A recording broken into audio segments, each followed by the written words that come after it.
Okay, I'm actually getting super specific. I'm gonna talk about myself real quick.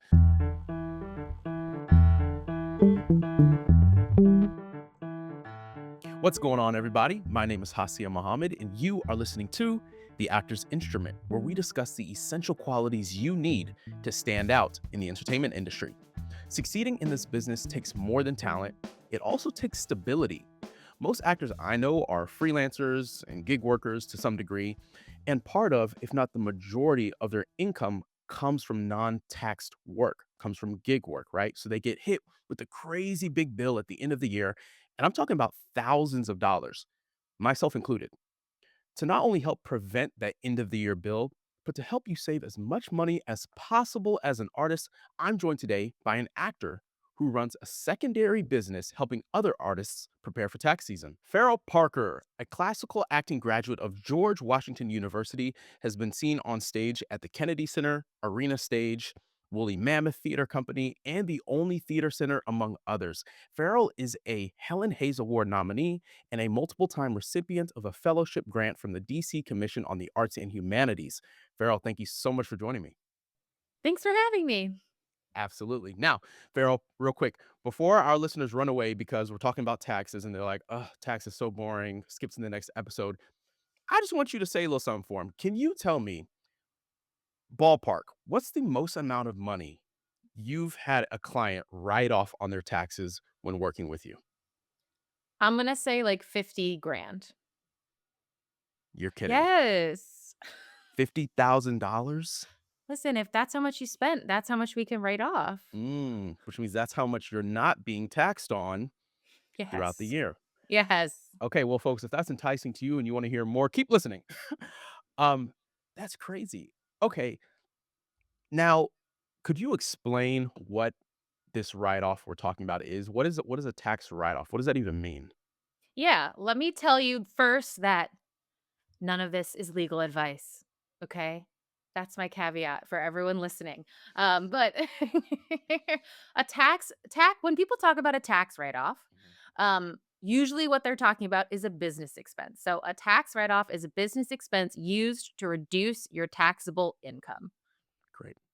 Great. So you're whatever you make in a year, you owe the government money, but if some of that money was spent on your business, you don't owe them money for that money you spent on your business. That's correct. Beautiful. There you go. Real simple. Okay. So before we dive into the nitty gritty around taxes and saving money, a little about you. You're a DC based actor with a pretty long resume. How did you end up running this this other business where you're doing tax prep? I always liked doing my taxes. Like, Said the no one ever. saddest Right, exactly. So, filling out the form, figuring it Mhm, out was like I was like, "Oh, I like this," and you know who mhm. hates it is most artists. Yes. I'm not gonna say 100% because I also have 2 other great artists working with me as tax preparers, but Uh-huh. probably 95% of That's artists are like, "No, thank you" to tax yeah, returns. not surprised. Yeah. So when I realized that, I was like, maybe I should figure out how to do this for other people.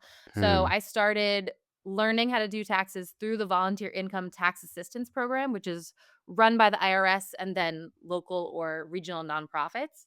mhm, And started with just 10 clients in my first year in 2018. mhm. I just had 7 I had 7 jobs, which is too many jobs, and I was done bartending, for various reasons, as I'm sure people can relate to, and I just figured, this is something that people really need Yeah. and that I figured out how to do, and now we have close to 500 clients. Whoa, seriously? Yes. That's crazy. And it's not crazy because there's more than 500 artists who need your services, Right. but crazy because you're so I'm gonna pat you on the back a little here. You're so responsive. Like when I send you an email with like questions about my tax and stuff, like you get back to me pretty quickly. I would have never imagined that you were managing so many other people. Well, that's good. That's honestly, like that's is something that I've worried about in the Mhm. growth because I really do wanna be high touch with people, like, I Yeah. don't want it to feel like you're just interacting with an app because you're not, Yeah. but that's why I've brought on a couple other people. That's sick. That's sick. Now, speaking of which, how much has this secondary income stream helped to support you as an artist and your ability to be an actor in a market like DC? I mean, overall, this business has changed my life because I am completely in control of my schedule. Mhm. Now, there's a little bit of a caveat, which is that I have a seasonal business, obviously. Sure. So, like, I do make the choice to prioritize, you know, taking work as an actor that allows me to still do this because it really does provide such a good financial foundation. Um, but basically, it just means that the rest of the year, I can do whatever I want, whether that is auditioning or going to LA or going to New York for 6 months, Mhm. um, and and figuring stuff out there. And it's also allowed me to meet so many people, Mhm. um, that I just feel like the network I have grown through this business is really incredible and special. That's dope. That's really sick. Man, I think figuring out like what secondary income stream is flexible enough for us as artists, is such a big piece of the puzzle in our capacity and ability to stay in the business and not, end up waiting tables all night long. And so then I can't wake up for my audition. So that's really awesome that you were able to start something from the ground up, where you're able to support yourself between contracts slash on top of contracts. That's really awesome. Yeah, and it's not listen, it's not for everyone. I it is hard. I am really running like a growing business at this point. As I said, like with the five it's 500 clients. Yeah. It's not a small amount of time that I'm putting into it, Right. but the amount of flexibility it's provided for me is like unmatched. So, I love to hear it. I love to hear it. Now, when I first started working with you 2 years ago, I think I owed something like $5,000 at the end of the year between local and state taxes. To be clear to my folks listening at home, I had the money because my strategy was I was like, oh, well, like I'll just throughout the year, like put money away and I'll save and I'll just pay it all at the end of the year. Like that was fine with me.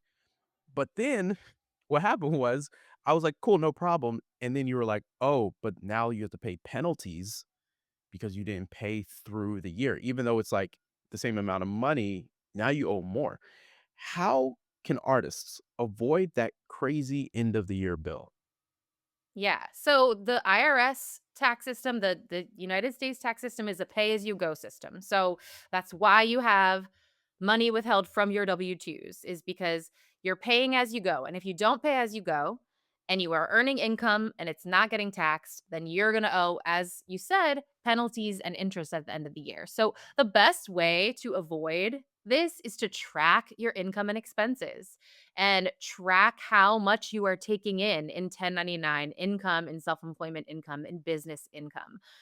It's just best practice anyway. But if you don't know what you're bringing in, there's no way to know what you're going to owe.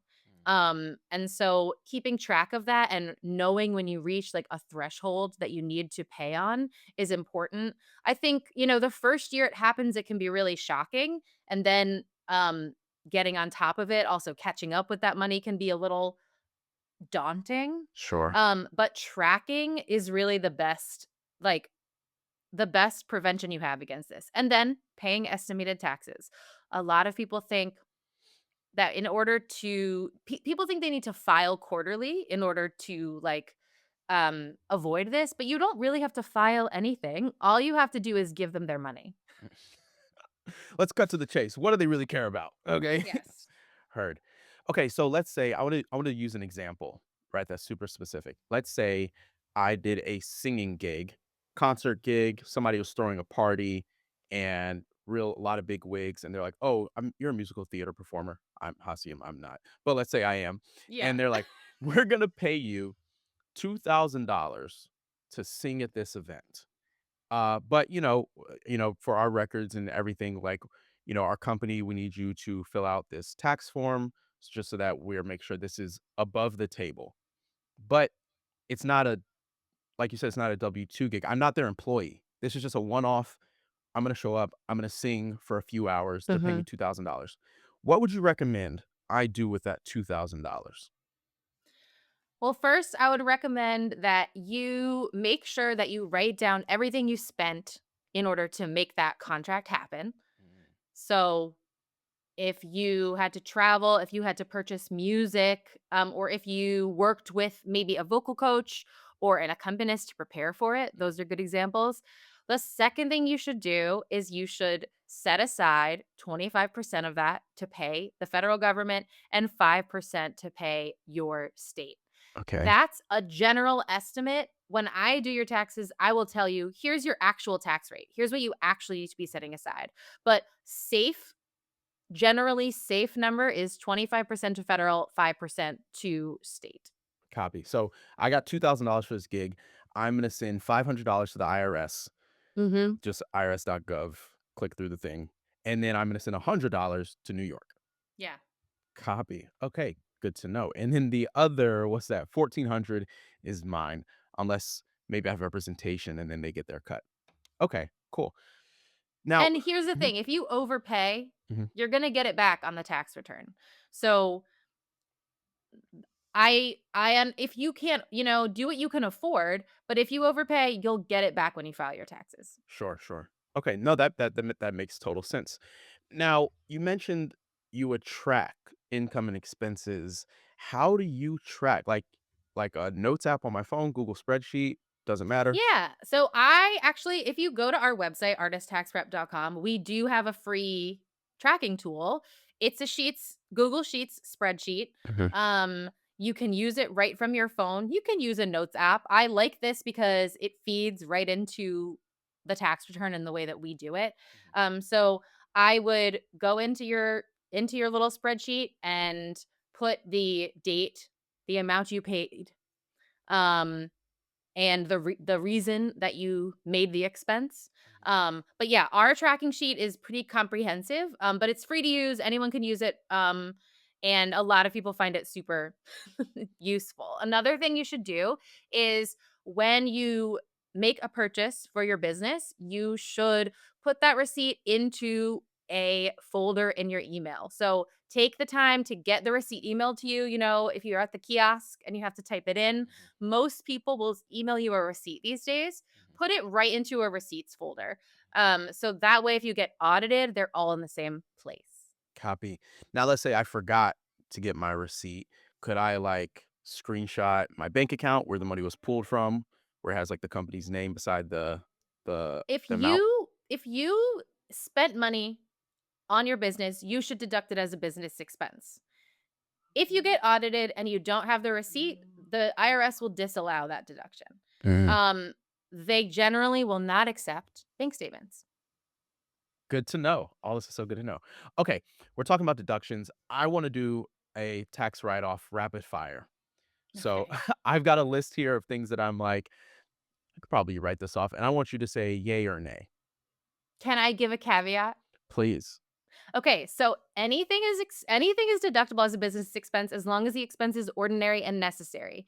Meaning, ordinary means that other people in your field would have a similar expense, and necessary means that you had to make the expense in order to eventually generate a profit. There are exceptions to this, and maybe you'll give me one. Mhm. But yeah, let's do it. Okay, let's do it. And I wasn't if I was really clever, I would have put some in there that were like no's. I think most of these are yeses. Okay. But what I do think is maybe some of these may need some additional context. Yeah. If those are the case, maybe say like yes with context, and we can go back to it, Okay, great. or you can say like no. Yeah. Okay. Okay. Ticket to a Broadway show, Yes, with context. workshop with the casting director, Yes. acting class, Yes. lunch with my manager, Yes. lunch with a friend who is an actor, Potentially. part of my rent for the space I use to self tape. Yes, with very specific caveats. My Netflix subscription, Yes, with caveats. printer paper and ink, Yes. union dues to Actors Equity or SAG-AFTRA. Generally, no. Okay, now we got to go back. All right, so ticket to a Broadway show. What's the caveat? What's the context? Okay, so this could be considered a easily considered a research and development expense. It's just you would want to, yeah, R&D. No, but it is, right? Like if you're an actor and Hmm. you here's the thing. What you want to have in your mind in the event of an audit is here is the very specific reason why I went to this show and how it's tied to me generating income. I'm not saying you need to write that down for everything, but it's not a bad idea. It's also not a bad idea just like to know where your money is going as an actor, right? And why you're spending that money. So, yes, that is absolutely considered a research and development expense. Um I would I would want to be prepared to tie it to like a specific project or potential project. Copy. Okay, so you could argue it if it came down to it. Yeah. It's arguable and reasonable. Alrighty. Lunch with my friend who is an actor. It depends if you're discussing business or discussing a potential project. So, obviously just hanging out is not a business meal, Yeah. but if you and your friend who is an actor are planning a podcast episode Hmm. or honestly debriefing an audition and working together to figure out how you can make the next one better, Hmm. that could be a deductible business expense. Great. So again, arguable. Okay. Yes. Uh, my rent, part of my rent, because I have a little self tape space where I do all of my tapes. Okay, so you can take a home office deduction if you have a space in your home that you use regularly and exclusively for business. So that means if you are using your dining room table as a desk, but also you're eating there for your meals, that doesn't count. If you are moving Sure. furniture in order to do a self tape, that doesn't count. If you have a W 2 job and you're using your home office for the W 2 job as well as your business, that doesn't count. But if you have a podcast set up in a closet or Hmm. whatever small room, it doesn't have to be an entire room. It Hmm. can be a portion of a room because it's based on square footage. Hmm. That is deductible as a home office. So basically, the home office deduction will take like the percent of your rent Hmm. based on square footage. Okay, I'm actually getting super specific. I'm gonna talk about myself real quick. Okay. So, because you just gave me an idea. So, I'm currently in my podcast setup, right? We've got over 50 episodes. We're probably close to 60 episodes now, all filmed in this very spot. Mhm. All of this paneling has been up since the beginning that I put up specifically for the show. The roof above me is paneled as well. Um, but when I'm not recording, we put the cat litter box in this corner. What's your call there? Because like technically the litter box Don't is put there. it there. Like Don't put technically the it litter there. box is there more than I'm recording. You know what I'm saying? But like Don't this, put it there and don't tell your tax preparer it there and don't put it there when the auditor comes. Don't put it there. you heard it here first, folks. You heard it here first. Great. What else do we have? Oh, Netflix subscription. Yeah, so I don't think it's crazy to take here's the thing, you can always take a percentage Mhm. of an expense. So, like, that really is goes to, like, your cell phone and your computer. You're most likely not using those 100% for business. Your Right. Netflix subscription, you're mostly not like, most likely not using it 100% for business. So, with Mhm. any of these things, you can say, "Okay, right, like, I pay for Spotify Premium because I have to learn musicals sometimes, Yeah. and but I'm not using Spotify Premium 100% for that purpose. So I might say, Sure. "Okay, realistically, I'm using it 25% of the time for work, 50% of the time for work." How do you Mhm. determine this? You just make a reasonable estimate. Sure. A lot of tax law is about being reasonable, Mhm. and, that goes back to how tax law is interpretive, it's not just numbers. So yeah, I would say determine what percentage you're actually using it for R&D, Yeah. research and development, and take a percentage of it. I'm curious. I'm opening my phone now. Very unprofessional. But I'm just looking at like my last like 10 phone calls, Mhm. eliminating spam. One, two, three are from my representation. Mhm. So maybe I could say like, oh, like, and a ton of my texts are business. Actually, now that I think about it, most of my phone usage is for business. But like, so I could say like, I think that 33% of my phone usage is for business. And I could say that, Yeah. and similar to the Broadway ticket thing, I could argue that Yep. if need be. Yep. Great. Okay, cool. Now, what are some oh, do we have anything else? Oh, the union dues. That's kind of surprising, right? Because it's like that's exclusively connected to my business. Why can't I write off my dues? Okay. So Generally, your dues are tied to W-2 income, S- generally speaking. So it's already been taxed, is the thought. So, it's just direct it's more direct, right? Like, the unions have basically fought for us to be on W-2s as opposed to self-employment. Mhm, And a lot of time you'll see the union dues are deducted right from your W-2 paycheck. mhm. So, I now that's not always gonna be true. Like, directors union, most of those people are not getting paid on a W-2. So, their Sure, union dues are automatically deductible to me as a business expense. sure.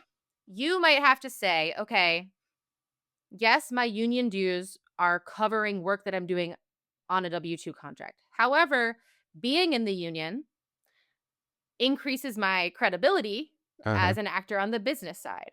So Uh-huh. that's where I say, "What do what do you think?" Well, And I let you yeah. decide. Okay, okay, so y'all heard that, so y'all can choose because also, if we're being clear, I'm not assuming this about anyone, but we know it's true. The work isn't super consistent. Even big stars, there are times when they go an entire year without working, right? There's a Yes. potential, like, let's say you don't work for a year, and maybe it's not because you're not working. Maybe you're on tour, right? Mhm. Maybe you're on tour with Actors Equity, but you're a member of SAG, and you're still paying SAG dues, but not getting SAG income.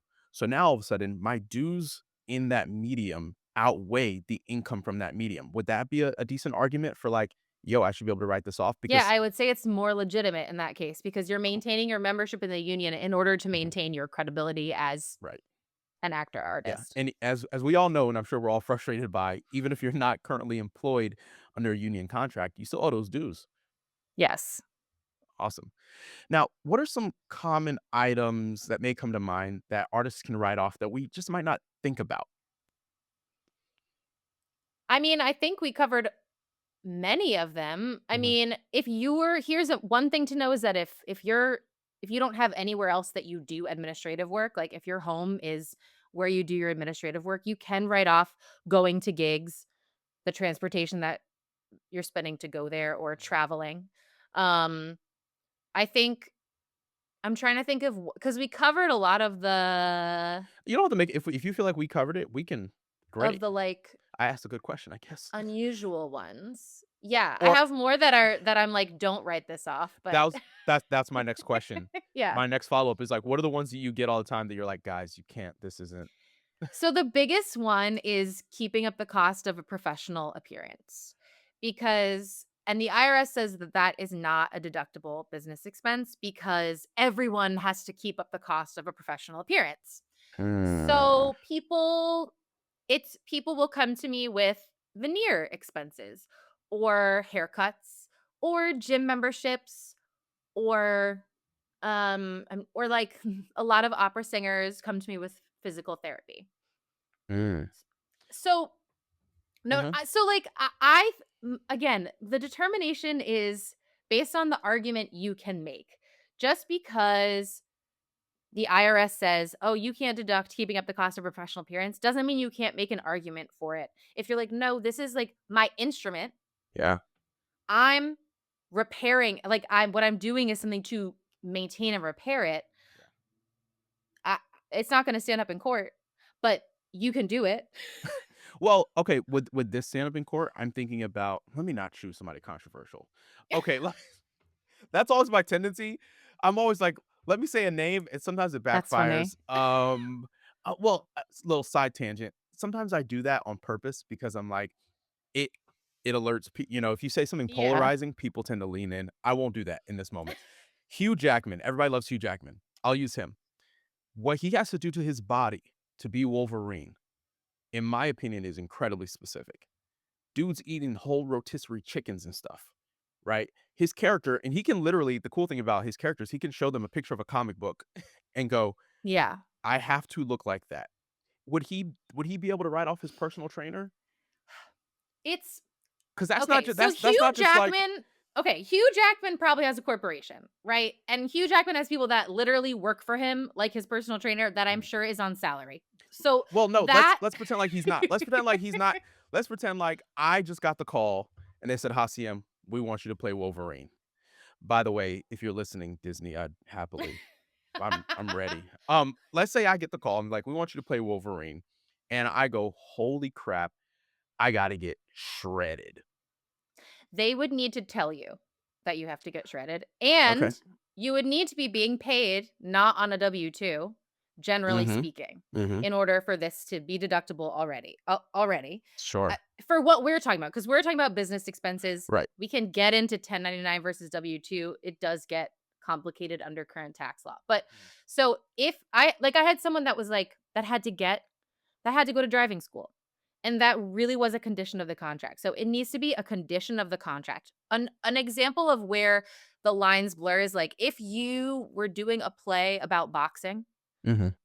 going to a boxing gym is a legitimate business expense. But I see. because it's tied to an income generating activity, I but see. just your general fitness, Right. they are gonna say no. I'll give you another example is, like, something that has been argued in court, and I mean, I don't know, maybe someone will get me on this, but because people argue for plastic surgery expense. Again, Mm-hmm. plastic surgery, Botox, that can all be considered in the vein of keeping up the cost of a professional appearance, which is not allowed. However, if you are doing something detrimental to your health in order to benefit your business, that's more legitimate as a business deduction. So if I got to smoke cigarettes, I don't know why you need to do that. But let's say I did for a role. That's a stronger argument because it's like, well, I was in this shape and they want, or that's a silly one. If I had to gain weight for a role, that's more reasonable. People do that sometimes, Yeah. right? Okay, this is good to know. This is all good to know. Um, now what happens? We already went. I love you already recommended 25% federal, 5% local, pay as you go at a minimum quarterly. What happens if I don't do it right? What if I screw up? So if you don't pay if you have been getting a refund and you owe $1,000 this year, Mhm, okay, you pay the $1,000. But next year, if you owe $1,000 again, the IRS is going to say you knew you would owe this. mm, So you should have been paying estimated taxes. And so as a result, because you knew, because we can see from your last return that you knew, is what they're going to argue. mhm. You now have to pay late fees and interest. Ooh, savages, Yeah. savages. Yeah, so, you can avoid this by paying 110% of the tax you owed last year, or you can pay as you go using, the as you earn, using a percentage as you earn, the 25 and 5%. Yeah. But you will be liable for penalties and interest. Mm. Now, how likely is it? I mean, use $1,000 as an example. Like say I estimated and paid 100% of what I did the previous year. Do you feel like that? Even if you ended up owing more, like that would be safe because like okay, well you at least did you at It least is. did, It's based on your income it varies between 90 and 110%. sure 110% is gonna prevent you're safe. yeah. And then If you if you pay overpay, 100% of last year. yeah, Yeah. and if you overpay, they'll give it back. Yeah. Copy, copy, copy. I remember, um, and by the way, all these questions are not specific to me. I hope that's clear. No. But I will say as an example, I remember last year, or not last year, it was just a few months ago. No, it was like this summer. I was going to pay quarterly taxes, and I sent you an email. I had a question, and you sent me. You were like, "Well, this is what it was last year." Yeah. You know, because I know something that's tough for us artists is that our income varies. I remember Yeah. speaking to somebody, New York State of Health. I was signing for health insurance, and they were like, "Well, what do you think you're going to make this year?" And I was like, "What do you? I mean, I hope hundreds of thousands of dollars, Right. millions. That would be great, but like, I don't know." Um, so I like that rule of thumb. It's like, okay, 90 to 110% will keep you probably in a safe-ish area. And I think it's a good idea from a tax perspective and maybe from like your business perspective too, Mhm, to plan for success. Because if you are not planning for if you are operating from a scarcity mentality, you're going to say, "I don't have the money to pay those taxes." mhm, You're going to end up in a worse situation. So, plan for success. Plan to earn make a set a goal of how much money you want to earn and plan for that success. I just think it's going to put you in a better position tax-wise and probably professionally as well. mhm. Boom. Farrell, is there anything else that you feel like we need to know that maybe I didn't ask you? before this year's filing, or because that's so short, something that like keep in mind for next year? Yeah, I think we talked about it, but my most important thing to tell people is to track your income and expenses. Um and also that also just to say that hiring a tax preparer doesn't make lying on your taxes more legitimate. So I think people think they'll be safer if they use a tax preparer, but you're always responsible for your taxes. Mm. So that is something to know. Tracking is the best way to make sure that you're not overpaying, Mhm. and that you're getting those deductions. And then understand that some of our laws need to be improved. So if you're saying, why am I owing this year after year when I'm spending so much? Like, see what the union is doing about Mm. tax laws and see if they're doing enough, because we are, us artists really are still a small percentage of society, Yeah. of Americans. And in order for us to have better tax laws, like us and our unions, we need to be lobbying for them. So, Heard. Heard. All right, Farrell, I've got one final question for you. okay. Um, Back to you as an actor, because I do want to make sure we value you are an actor. This other thing, it's topical for this time of year, but you are an actor. What would you consider to be your defining quality that you bring to the table as a storyteller? Oh my gosh. I ask every guest this question, and I would not let you off without getting yours. What's yours? Man, nobody's asked me that. Really? Plot twist. Nobody's. Nope. I That's crazy. again, I've interviewed like 60 people. Nobody. First thing in mind is my tenacity, which is a double-edged sword, right? Because sometimes I think you need to quit, but I can't. So sometimes you get I burned.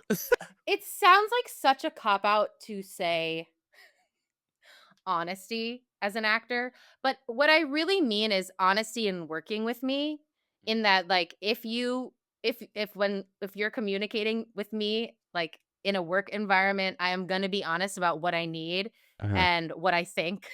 Mm. So, um, I don't know, that feels like a cop out. It's well, you know why it's not a cop out? You're the only person who Why? said it.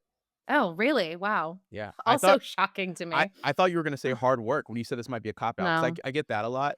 And a lot of people believe, and not that I don't mean to say that I think it's untrue, but a lot of people do believe that they're the hardest working person in the room, which I think is a great trait to have. And if you believe in that in yourself, that's great. And it's probably only serving you well. So great. Yeah. Um, Yeah. but I have noticed quite a few people may mention that one. So that's what I thought where you were going.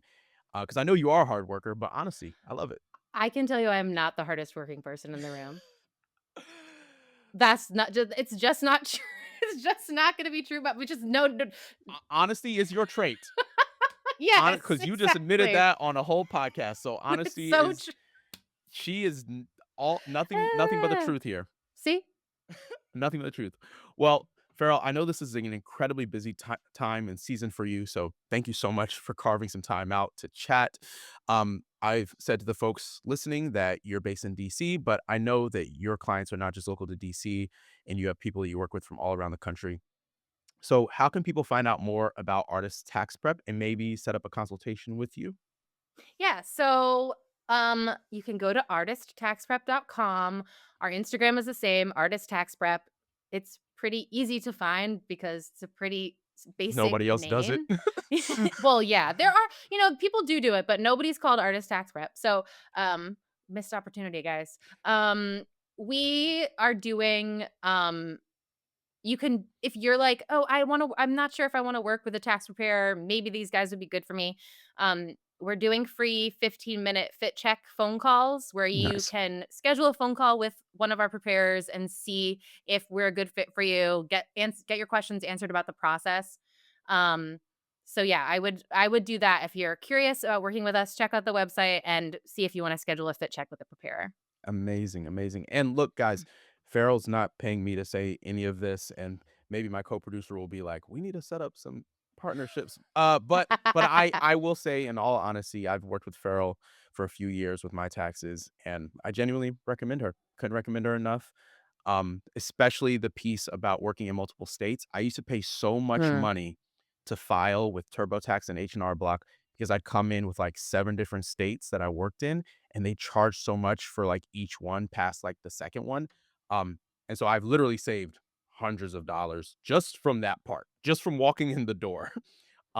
Not including the other money that I've saved from working with them. So can't recommend it enough. Farrell, thank you so much for joining me. Thanks for having me. If you enjoyed this conversation with Farrell, then you'll love the recent interview I did with celebrity headshot photographer Leslie Hassler. So be sure to check that out. Thank you all so much for tapping into this episode of The Actor's Instrument. Huge shout out to our co producers over at Red Letter Entertainment. We'll be back next Tuesday. Till next time, y'all. Peace.